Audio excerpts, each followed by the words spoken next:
Janabheri news కి స్వాగతం. బులెటిన్ల ముందుగా హెడ్లైన్స్.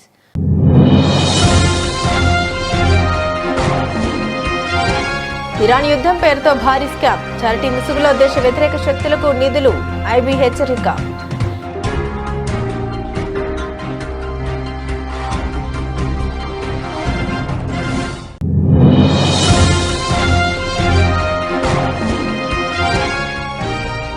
నిలకడగా ఇంధన భద్రత, మరిన్ని నౌకలు వస్తున్నాయి. అఖిలపక్ష సమావేశంలో కేంద్రం భరోసా.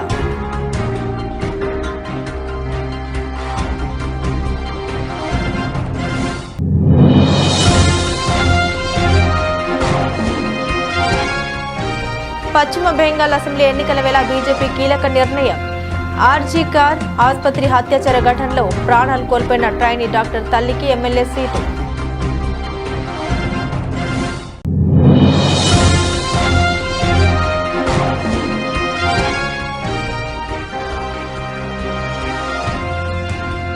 డీజిల్, పెట్రోల్కు ఎలాంటి కొరత లేదు, స్పష్టం చేసిన కేంద్రం.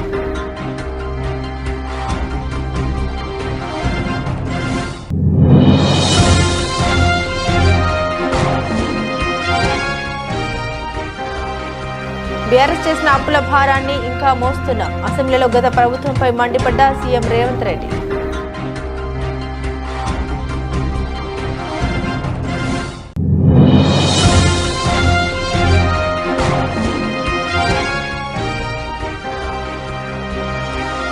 మార్కాపురం బస్సు ప్రమాదంపై తెలంగాణ, ఏపీ సీఎంల దిగ్భ్రాంతి, కీలక ఆదేశాలు జారీ చేసిన చంద్రబాబు.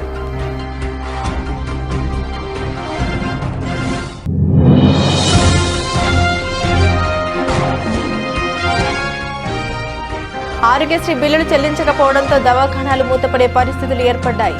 అసెంబ్లీలో ప్రభుత్వాన్ని ప్రశ్నించిన మాజీ మంత్రి హరీష్ రావు.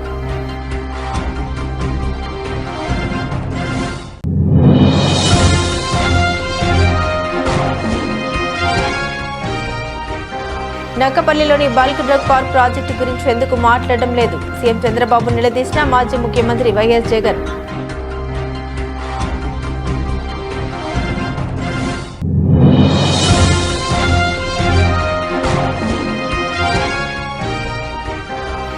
రాబోయే రోజుల్లో కాంగ్రెస్ ప్రభుత్వాన్ని బీసీలో బొంద పెడతారు. సర్కార్పై నిప్పులు చెరిగిన బీఆర్ఎస్ ఎమ్మెల్యే తలసాని.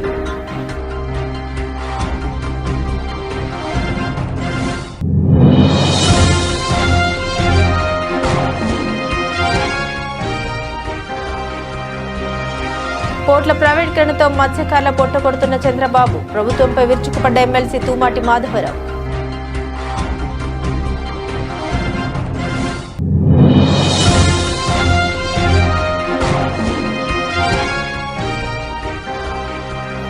ఆర్సీబీ విజయోత్సవాల సందర్భంగా మరణించిన ఫ్యాన్స్ కు అక్కడ స్మారక చిహ్నం ఆవిష్కరించిన కర్ణాటక హోంమంత్రి జి పరమేశ్వర.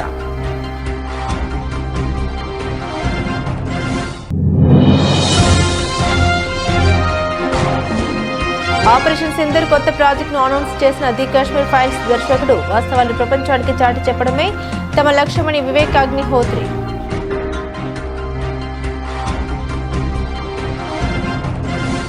దేశవ్యాప్తంగా ఇరాన్ యుద్ధం పేరుతో ఓ భారీ చారిటీ స్కామ్ జరుగుతోందని ఇంటెలిజెన్స్ బ్యూరో హెచ్చరికలు జారీ చేసింది. యుద్ధ బాధితులకు సహాయం చేస్తున్నామనే పేరుతో కొన్ని ముఠాలు ప్రజల నుండి కోట్లాది రూపాయలు వసూలు చేసి మోసాలకు పాల్పడుతున్నాయని వెల్లడించింది. కేంద్ర హోం మంత్రిత్వ శాఖ ఇప్పటికే ఇరాన్ యుద్ధ నేపథ్యంలో కొందరు రాడికలైజేషన్ కు ప్రయత్నించవచ్చని సూచన జారీ చేసిన నేపథ్యంలో ఐబీ ఈ కొత్త మోసంపై అప్రమత్తం చేసింది. ఈ స్కామ్ కార్యకలాపాలు దేశంలోని పలు ప్రాంతాల్లో జరుగుతున్నప్పటికీ జమ్మూ కాశ్మీర్లో దీని తీవ్రత అత్యధికంగా ఉందని ఏజెన్సీలు గుర్తించాయి. ఒక్క కాశ్మీర్లోనే ఈ ముఠాలు దాదాపు 16 కోట్లు వసూలు చేసినట్లు అంచనా. ఇజ్రాయెల్ పాలస్తీనా యుద్ధం సమయంలోనే ఇలాంటి మోసపూరిత చారిటీలు పుట్టుకొచ్చాయని, నిధులు సేకరించిన తర్వాత అదృశ్యం అయ్యాయని అధికారులు గుర్తు చేశారు. ఈ ముఠాలు ప్రజల భావోద్వేగాల్ని లక్ష్యంగా చేసుకుంటున్నాయి. డిజిటల్ గా మార్పులు చేసిన యుద్ధ ఫోటోలను చూపిస్తూ కరుణ పుట్టించే కథలు చెప్పి నిధులు సేకరిస్తున్నాయి. ప్రధానంగా షియా వర్గాన్ని లక్ష్యంగా చేసుకుని వారి మతపరమైన సున్నితత్వాన్ని ఆసరాగా చేసుకుని మోసగిస్తున్నారు. వీరి మాటలు నమ్మిన ప్రజలు తమ పొదుపు మొత్తాలతో పాటు బంగారం, విలువైన రాగి పాత్రల్ని సైతం విరాళంగా ఇస్తున్నారని ఐబీ అధికారులు తెలిపారు.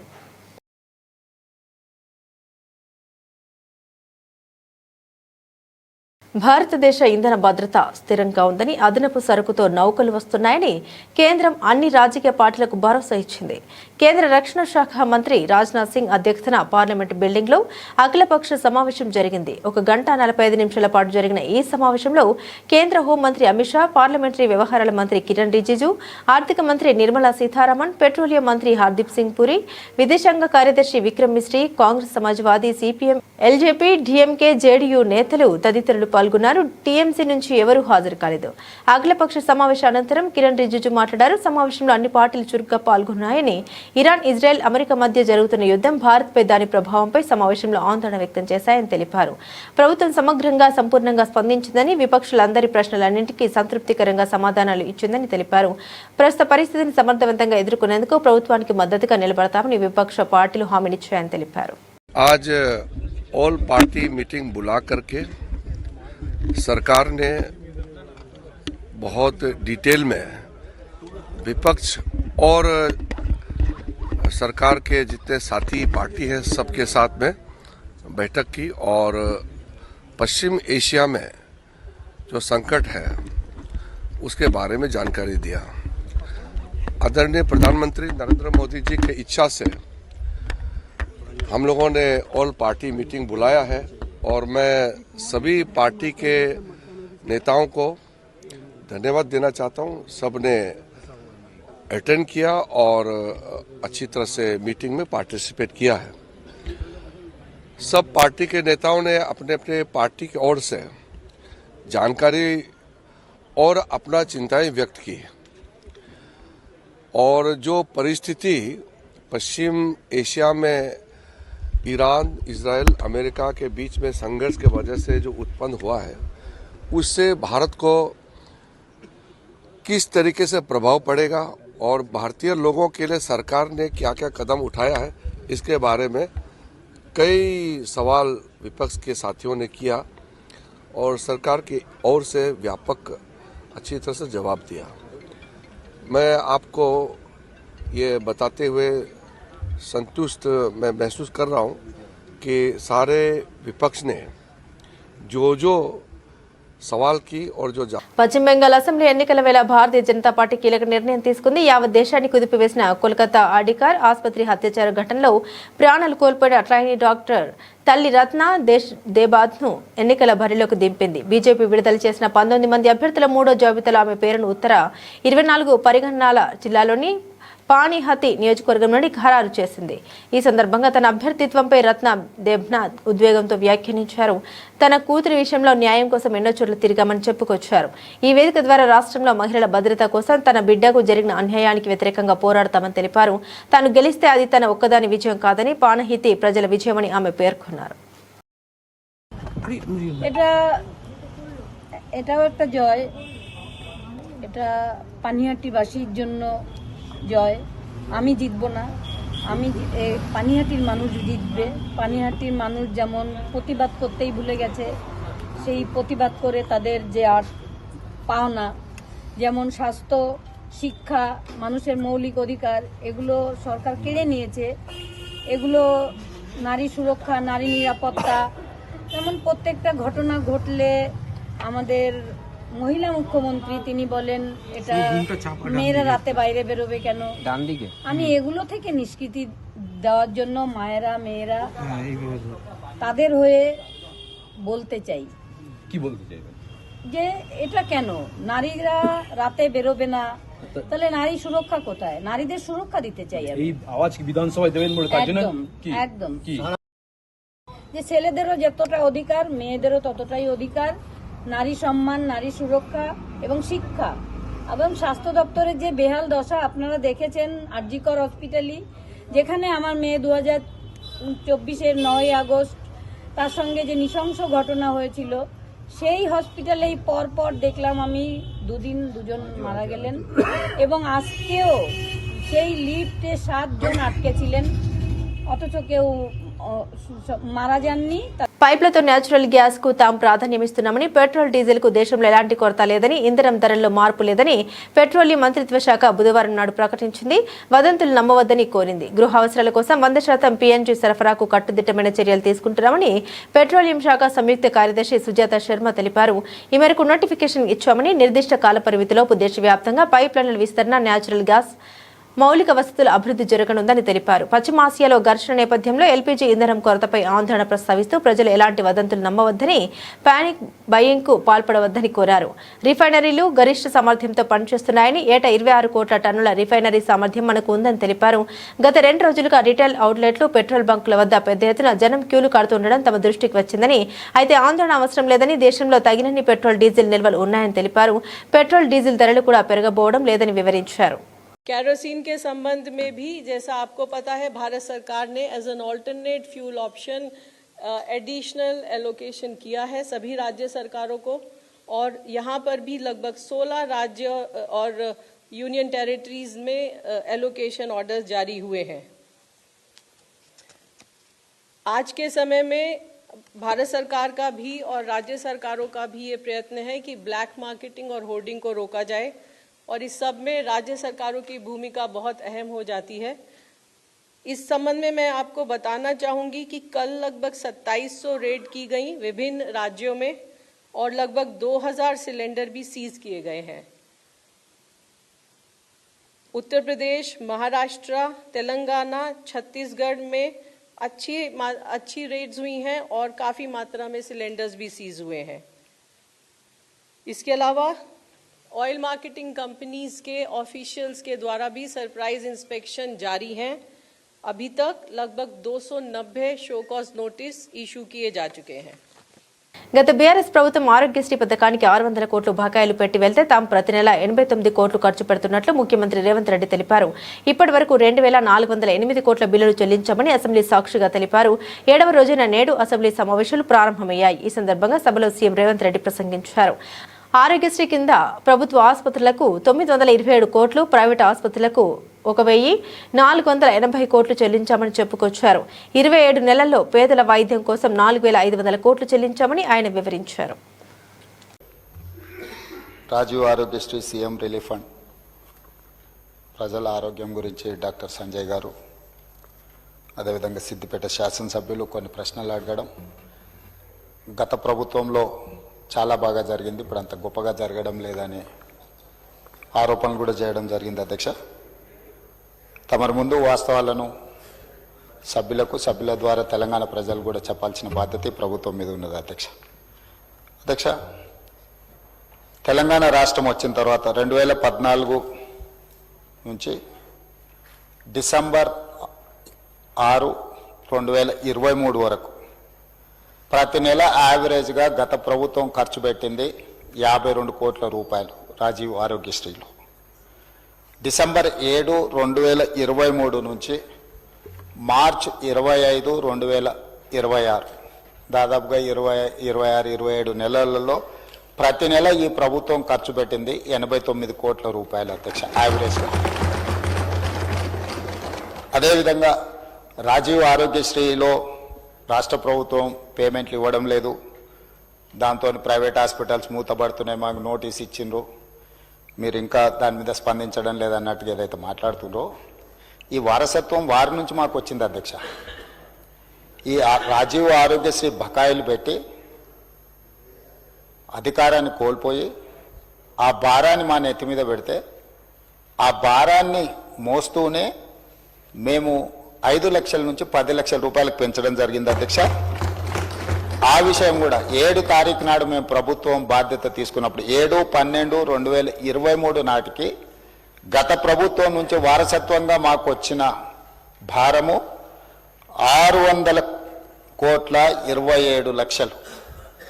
అధ్యక్ష, 600,27,00,000 రూపాయల భారము గత ప్రభుత్వం నుంచి మాకు వారసత్వంగా ప్రకాశం జిల్లా మార్కాపురం సమీపంలో జరిగిన ఘోర రోడ్డు ప్రమాదంపై ముఖ్యమంత్రి చంద్రబాబు తీవ్ర దిగ్భ్రాంతి వ్యక్తం చేశారు. ఈరోజు తెల్లవారుజామున రాయవరం గ్రామ సమీపంలో private travel bus tipper lorry ఢీకొన్న ఘటనలో 12 మంది ప్రయాణికులు సజీవ దహనమైన విషయం తెలిసిందే. మరో 20 మంది తీవ్రంగా గాయపడ్డారు. ఘటన తెలిసిన వెంటనే సీఎం చంద్రబాబు మార్కాపురం జిల్లా అధికారులతో ఫోన్లో మాట్లాడి వివరాలు తెలుసుకున్నారు. ప్రమాదానికి గల కారణాలపై పూర్తి స్థాయిలో దర్యాప్తు జరిపి నివేదిక సమర్పించాలని పోలీసు యంత్రాంగాన్ని ఆదేశించారు. గాయపడ్డ వారికి మెరుగైన వైద్యం అందించాలని, మృతుల కుటుంబాలకు అండగా నిలవాలని అధికారులకు సూచించారు. మరోవైపు ఈ ఘటనపై తెలంగాణ ముఖ్యమంత్రి రేవంత్ రెడ్డి తీవ్ర దిగ్భ్రాంతి వ్యక్తం చేశారు. ఈ దుర్ఘటనలో 12 మంది సజీవ దహనం కావడం, పలువురు తీవ్రంగా గాయపడడం పట్ల ఆయన తీవ్ర విచారం వెలిబుచ్చారు. మృతుల కుటుంబాలకు తన ప్రగాఢ సానుభూతి తెలియజేశారు. గాయపడ్డవారు త్వరగా కోలుకోవాలని ఆకాంక్షించారు. ప్రమాదానికి గురైన బస్సు తెలంగాణలోని నిర్మల్ నుండి నెల్లూరుకు వెళ్తుండటంతో సీఎం రేవంత్ రెడ్డి వెంటనే స్పందించారు. ఈ ఘటనకు సంబంధించిన పూర్తి వివరాలు సేకరించాలని రాష్ట్ర ప్రభుత్వ ప్రధాన కార్యదర్శి రామకృష్ణారావును ఆదేశించారు. మృతులు గాయపడ్డ వారి వివరాలను తెలుసుకునేందుకు ఏపీ అధికారులతో సమన్వయం చేసుకోవాలని సూచించారు. గాయపడ్డ వారికి సాధ్యమైనంత ఉత్తమ వైద్య సంరక్షణ అందేలా చూడాలని స్పష్టం చేశారు. ముఖ్యమంత్రి ఆదేశాల మేరకు సీఎస్ రామకృష్ణారావు వెంటనే ఏపీ సీఎస్తో ఫోన్లో మాట్లాడి వివరాలు తెలుసుకున్నారు. అసలు ఏం జరిగిందంటే, ఇవాళ ఉదయం సుమారు 6:30 సమయంలో మార్కాపురం సమీపంలోని రాయవరం వద్ద ఈ ఘోర ప్రమాదం సంభవించింది. హరికృష్ణ ట్రావెల్స్ చెందిన ప్రైవేట్ బస్సు ఒక క్వారీ సమీపంలో టిప్పర్ ట్రక్కును బలంగా ఢీకొట్టింది. ఢీకొన్న వెంటనే 2 వాహనాల్లోనూ భారీగా మంటలు చెలరేగాయి. ప్రమాద సమయంలో బస్సులో సుమారు 35 మంది ప్రయాణికులు ఉన్నట్లు సమాచారం. ఈ దుర్ఘటనలో బస్సు టిప్పర్ 2 పూర్తిగా దగ్ధమయ్యాయి. 12 మంది ప్రయాణికులు మంటల్లో చిక్కుకొని అక్కడికక్కడే సజీవ దహనమయ్యారు. మరో 22 మంది తీవ్రంగా గాయపడ్డారు.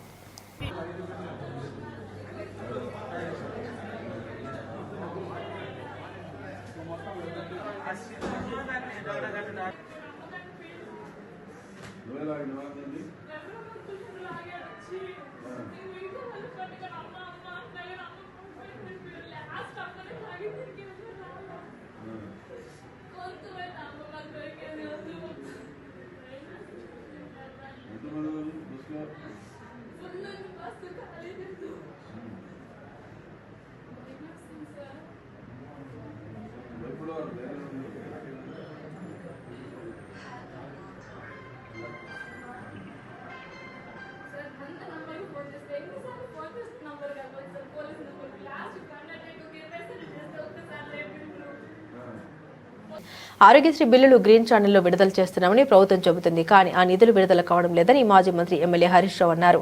ఈ సందర్భంగా ఆయన అసెంబ్లీలో మాట్లాడుతూ గత బీఆర్ఎస్ ప్రభుత్వంలో 5 లక్షలు ఇస్తే కాంగ్రెస్ ప్రభుత్వం 10 లక్షలు ఇస్తామని చెప్పారు. 5 లక్షల నుండి 10 లక్షలు పెంచడం వల్ల 2.5 సంవత్సరాల్లో కేవలం 496 మంది మాత్రమే లబ్ధి పొందారన్నారు.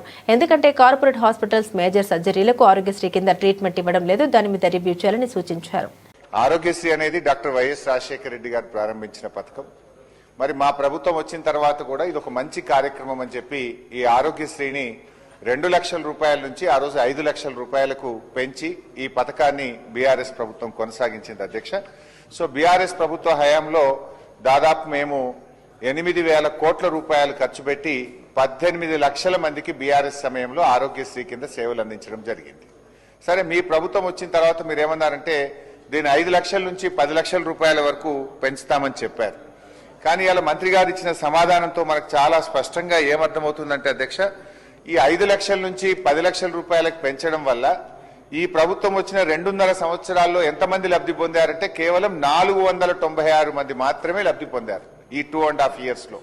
కారణం ఏంటి అంటే ముఖ్యంగా కార్పొరేట్ ఆసుపత్రులు ఈ మేజర్ సర్జరీస్ కు ఆరోగ్యశ్రీ కింద ట్రీట్మెంట్ ఇవ్వడం లేదు. దాని మీద రివ్యూ చేయండి. ఎందుకు ఈ అవకాశాన్ని ప్రజలు పొందలేకపోతున్నారో రివ్యూ చేయండి. ఇన్ఫాక్ట్ మా ప్రభుత్వం ఉన్నప్పుడు కూడా మేము చెప్పుకోలేదు, కానీ 5 లక్షల నుంచి 10-15 లక్షల వరకు కూడా 607 మందికి బీఆర్ఎస్ ప్రభుత్వంలో కూడా 5 లక్షల పైన చంద్రబాబు ఏకంగా క్రెడిట్ దోపిడీ చేస్తున్నారని, ఆ దిశలోనే ఆర్సెలాల్ మిట్టల్ స్టీల్ కంపెనీ తామే తెచ్చినట్లు బిల్డప్ ఇస్తూ ఆర్భాటంగా ప్రచారం చేసుకున్నారని మాజీ ముఖ్యమంత్రి వైఎస్ఆర్సీపీ అధ్యక్షుడు వైఎస్ జగన్మోహన్ రెడ్డి తేల్చి చెప్పారు. నిజానికి 2022లో తన దావోస్ పర్యటనలో ఆదిత్య మిట్టల్ ను కలిశామని, రాష్ట్రంలో స్టీల్ ప్లాంట్ పై ఏర్పాటుపై అప్పుడే దాదాపు అవగాహన కుదిరిందని, తగిన భూమి ఇచ్చేందుకు కూడా అంగీకరించామని, అంతేకాకుండా అప్పుడే ఆ కంపెనీ కర్నూలు జిల్లాలో నిర్మాణంలో ఉన్న గ్రీన్ కో ప్రాజెక్టులోను 4,800 కోట్ల పెట్టుబడి అవగాహన కుదుర్చుకుందని ఆయన వెల్లడించారు. అద్దెంకి అసెంబ్లీ నియోజకవర్గ వైఎస్ఆర్సీపీ స్థానిక సంస్థల ప్రజాప్రతినిధులు, నాయకులు, ముఖ్య కార్యకర్తలతో పార్టీ కేంద్ర కార్యాలయంలో సమావేశమైన శ్రీ వైఎస్ జగన్ కూటమి ప్రభుత్వ తీరును ఎండగట్టారు. ఆర్సెలాల్ మిట్టల్ స్టీల్ కంపెనీ గురించి అంతగా ప్రచారం చేసుకుంటున్న సీఎం చంద్రబాబు అదే నక్కపల్లిలోని బల్క్ డ్రగ్ పార్క్ ప్రాజెక్టు గురించి ఎందుకు మాట్లాడడం లేదని ప్రశ్నించారు. మిట్టల్ స్టీల్ అని చెప్పి నక్కపల్లిలో మెటల్ స్టీల్ అని చెప్పి ఆయనేది ఇచ్చినట్టుగా దానికి బిల్డప్ ఇస్తూ దానికి ఒక అడ్వర్టైజ్మెంట్ ఇస్తూ దాని గురించి ఈ మధ్యకాలంలో పెట్టాడు. నాకు ఆశ్చర్యం అనిపించింది అసలు. అయ్యే చంద్రబాబు నాయుడు క్రెడిట్ చోరీకైనా క్రెడిట్ దోపిడీకైనా ఒక హద్దు పొద్దు ఉండాలి. ఇదే మిట్టల్, ఇదే ఆదిత్య మిట్టల్ అనే ఇదే మిట్టల్ వాళ్ళు నేను డావోస్ 2022లో డావోస్ పోయినప్పుడు నన్ను కలిసినారు. కలిసి వాళ్ళు అప్పట్లోనే గ్రీన్కో ప్రాజెక్టులో దాదాపుగా 4,800 కోట్ల రూపాయలు కర్నూలులో కడతా ఉన్న పంప్ స్టోరేజ్ ప్రాజెక్టులో భాగం తీసుకొని గ్రీన్కోలో 4,800 కోట్ల రూపాయలు పెట్టుబడులు పెట్టడానికి ఆ రోజుట్లో డావోస్లో అప్పుడే నా సమక్షంలోనే అవగాహన కుదురుంది. ఇది కాక అప్పట్లోనే ఎస్ఆర్ స్టీల్ వీళ్ళు కొనుగోలు చేసి దాంట్లో ఎక్స్పాన్షన్ కూడా పోతూ 1,000 కోట్ల రూపాయలు పెట్టుబడి పెట్టేదానికి కూడా ఆ రోజే నా సమక్షంలోనే అది కూడా జరిగింది. ఇది కాక వీళ్ళను కొత్త స్టీల్ ప్లాంట్ పెట్టడానికి అడుగులు ముందుకు వేయండి అని చెప్పి ఆహ్వానించింది నేను. రాష్ట్రానికి ఆహ్వానించి రమ్మని చెప్పి వాళ్ళని చెప్పి వాళ్ళు అధికారులకు కూడా చెప్పిన వాళ్ళు వస్తున్నారు, వాళ్ళకి ఎక్కడెక్కడ మనం భూములు ఇవ్వగలుగుతామో చూపించండి అని చెప్పి వాళ్ళు రావడము. మన అధికారులు ఫస్ట్ కాకినాడ SCZలో భూములు చూపించినారు, తర్వాత మూలపేటలో వీళ్ళు రావడానికి భూములు చూపించారు. బీసీలను కాంగ్రెస్ ప్రభుత్వం మోసం చేసిందని అసెంబ్లీలో BRS party deputy floor leader Talasani Srinivas Yadav మండిపడ్డారు. బీసీల సంక్షేమానికి ప్రతి వార్షిక బడ్జెట్లో 20,000 కోట్లు ఖర్చు పెడతామని చెప్పి కాంగ్రెస్ నేతలు మోసం చేశారని ఆయన సోదాహరణంగా వివరించారు. గురువారం హైదరాబాద్లో అసెంబ్లీ సమీపంలోని గన్ పార్క్ వద్ద బీసీ సబ్ ప్లాన్ అమలు చేయాలని డిమాండ్ చేస్తూ బీఆర్ఎస్ ఎమ్మెల్యేలు ప్లకార్డులతో నిరసన తెలిపారు. ఈ సందర్భంగా తలసాని శ్రీనివాస్ యాదవ్ మాట్లాడారు. అసెంబ్లీ ఎన్నికల్లో కామారెడ్డి డిక్లరేషన్ పేరుతో బీసీలను మోసం చేశారన్నారు. కాంగ్రెస్ ప్రభుత్వం వెనుకబడిన తరగతులకు మోసం చేయడమే కాకుండా అసెంబ్లీ ఎన్నికల్లో కామారెడ్డి డిక్లరేషన్ అని చెప్పి పక్క రాష్ట్ర ముఖ్యమంత్రి కర్ణాటక ముఖ్యమంత్రి గారిని తీసుకొచ్చి అలవిగాని హామీలన్నీ ఇచ్చి బీసీలని వంచి మోసం చేసినటువంటి ప్రభుత్వం. స్వాతంత్రం వచ్చినప్పటి నుంచి ఎవరన్నా బీసీలకు ద్రోహి అంటే అది కాంగ్రెస్ ప్రభుత్వమే. ఆ రోజు బీసీ సబ్ ప్లాన్ పెడతామని చెప్పి అదేవిధంగా సంవత్సరానికి 20,000 కోట్ల రూపాయలు ఇస్తామని చెప్పినటువంటి ప్రభుత్వం వీరి ఒక మోసపూరితమైనటువంటి హామీ 42% రిజర్వేషన్లు ఇస్తామని అదొక డ్రామా నడిపించారు. అదేవిధంగా ప్రతి సంవత్సరం 20,000 కోట్ల రూపాయలు ఇస్తామని చెప్పి మొదటి సంవత్సరం 9,000 కోట్లు ఆల్రెడీ అంకల గారడి అని చెప్పి ఫైనాన్స్ మినిస్టర్ గారు చెప్తా ఉంటారు. మాది అంకల గారడి కాదు, వాస్తవికంగా ఇచ్చేటువంటి బడ్జెట్ అని చెప్పి. కానీ మొదటి సంవత్సరం వాళ్ళు ఖర్చు పెట్టింది మరి 800 కోట్ల రూపాయలు. అదేవిధంగా రెండో సంవత్సరం 11,000 కోట్ల రూపాయలు కేటాయింపులు చేసి అందులో ఖర్చు పెట్టింది కూడా 3,000 కోట్ల రూపాయలే. మరి ఈ విధమైనటువంటి మోసాలు చేయడమే కాకుండా మా వాళ్లకు కాంట్రాక్ట్లు ఇస్తామని చెప్పారు, అది ఒక మోసం. బీసీలని స్వాతంత్రం వచ్చినప్పటి నుంచి బాపట్ల జిల్లాలో 9,415 మంది అర్హులైన విద్యార్థులకు తల్లికి వందనం పథకం కింద నగదు జమ కాలేదని జిల్లా కలెక్టర్ చెప్పారని, రాష్ట్రంలో అర్హతలున్న ఏ ఒక్క విద్యార్థికైనా తల్లికి వందనం అందలేదని నిరూపిస్తే దేనికైనా సిద్ధమని మండలిలో సవాల్ విసిరిన నారా లోకేష్ ఇప్పుడు ఏం సమాధానం చెబుతారని వైఎస్ఆర్సీపీ ఎమ్మెల్సీ తూమాటి మాధవరావు సూటిగా ప్రశ్నించారు. తాడపల్లిలోని పార్టీ కేంద్ర కార్యాలయంలో ఆయన మీడియాతో మాట్లాడారు. రాష్ట్ర వ్యాప్తంగా ఉన్న 28 జిల్లాల లెక్కలు తీస్తే తల్లికి వందనం అందని లబ్ధిదారుల సంఖ్య లక్షల్లో ఉంటుందని స్పష్టం చేశారు. బాపట్ల జిల్లా డిఆర్సీ సమావేశంలో కలెక్టర్ చెప్పిన సమాధానాన్ని ప్రస్తావిస్తూ ప్రభుత్వ వైఫల్యాన్ని ఎండగట్టారు. గత నెలలో జరిగిన కౌన్సిల్లో విద్యాశాఖ మంత్రి గారు మీరు తల్లికి వందనం ఈ రాష్ట్రంలో ఎంతమంది అర్హత కలిగిన విద్యార్థులు ఉన్నారో వాళ్ళ తల్లులకి పూర్తి స్థాయిలో మేము ఆ పథకాన్ని అందించడం జరిగింది. ఎక్కడైనా ఒక్కరికైనా మిస్ అయినట్టుగా కానీ మీరు సాక్ష్యం కానీ ఆధారం కానీ చూపిస్తే మీరు ఏం చెప్పినా మేము సిద్ధం అని చెప్పి లోకేష్ గారు మొన్న ఛాలెంజ్ చేయడం జరిగింది కౌన్సిల్లో.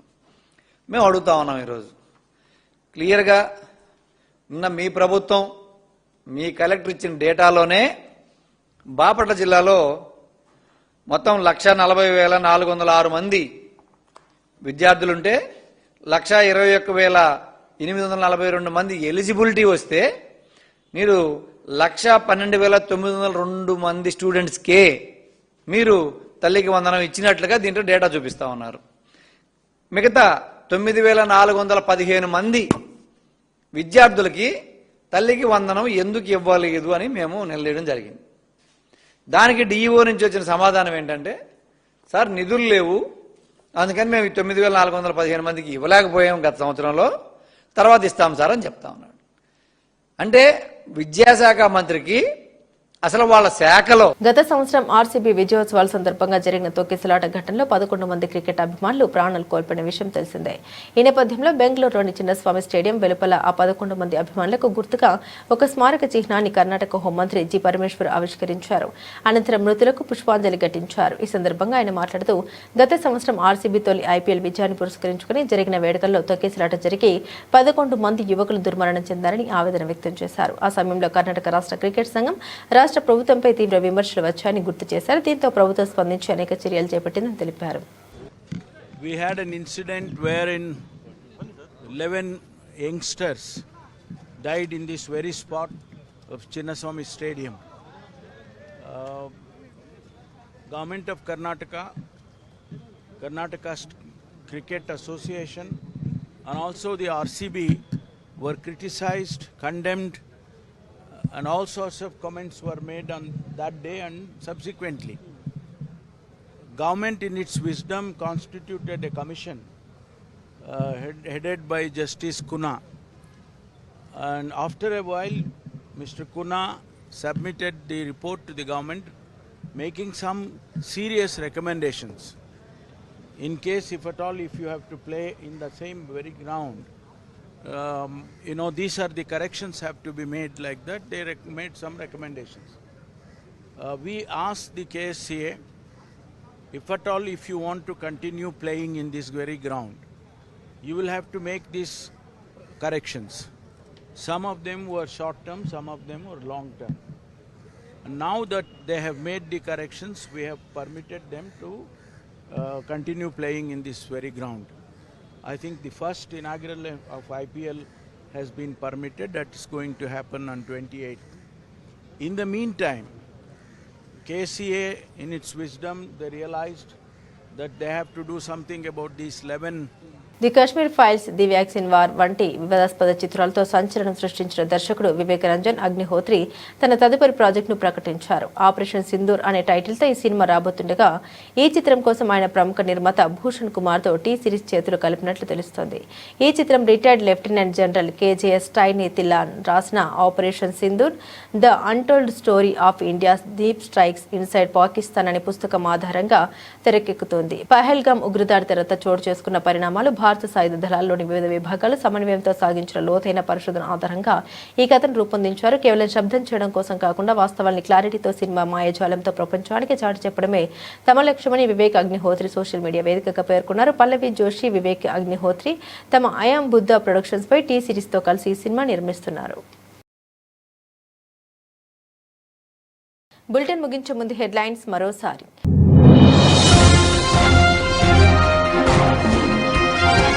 ఇరాన్ యుద్ధం పేరుతో భారీ స్కామ్, చారిటీ ముసుగులో దేశ వ్యతిరేక శక్తులకు నిధులు, ఐబీ హెచ్చరిక.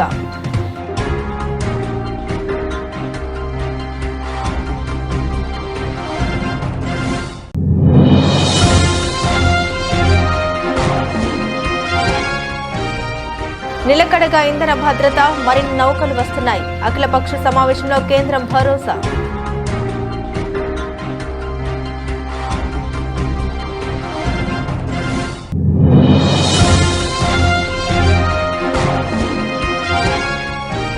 పశ్చిమ బెంగాల్ అసెంబ్లీ ఎన్నికల వేళ బీజేపీ కీలక నిర్ణయం.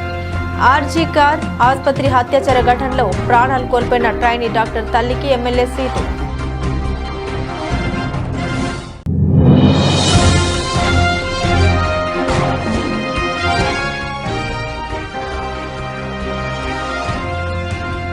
డీజిల్, పెట్రోల్ కు ఎలాంటి కొరత లేదు, స్పష్టం చేసిన కేంద్రం.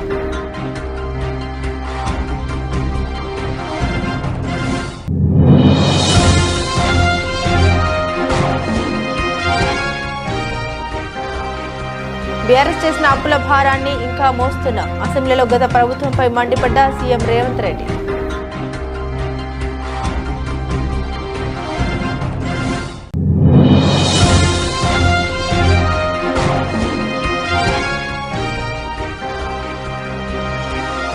మార్కాపురం బస్సు ప్రమాదంపై తెలంగాణ ఏపీ సీఎంల దిగ్భ్రాంతి, కీలక ఆదేశాలు జారీ చేసిన Chandrababu.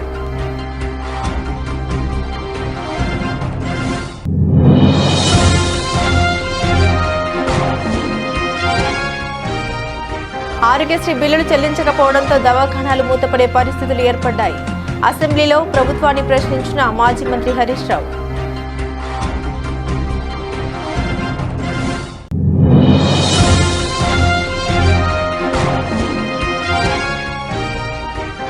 నక్కపల్లిలోని bulk drug park project గురించి ఎందుకు మాట్లాడడం లేదు? సీఎం చంద్రబాబు నిలదీసిన మాజీ ముఖ్యమంత్రి వైఎస్ జగన్.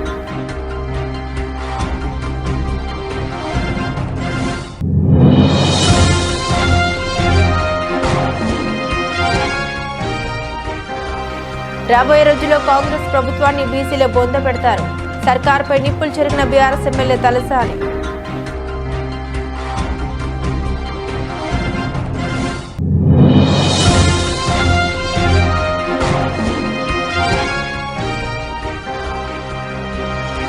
పోర్ట్ల ప్రైవేటీకరణతో మత్స్యకారుల పొట్ట కొడుతున్న చంద్రబాబు. ప్రభుత్వంపై విరుచుకుపడ్డ ఎమ్మెల్సీ తూమాటి మాధవరావు.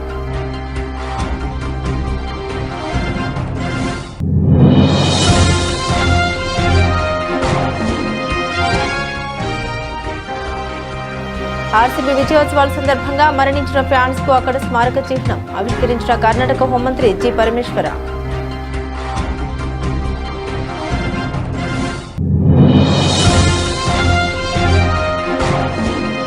ఆపరేషన్ సింధూర్ కొత్త ప్రాజెక్టును అనౌన్స్ చేసిన ది కాశ్మీర్ ఫైల్స్ దర్శకుడు వాస్తవాలను ప్రపంచానికి చాటి చెప్పడమే తమ లక్ష్యమని వివేక్ అగ్నిహోత్రి.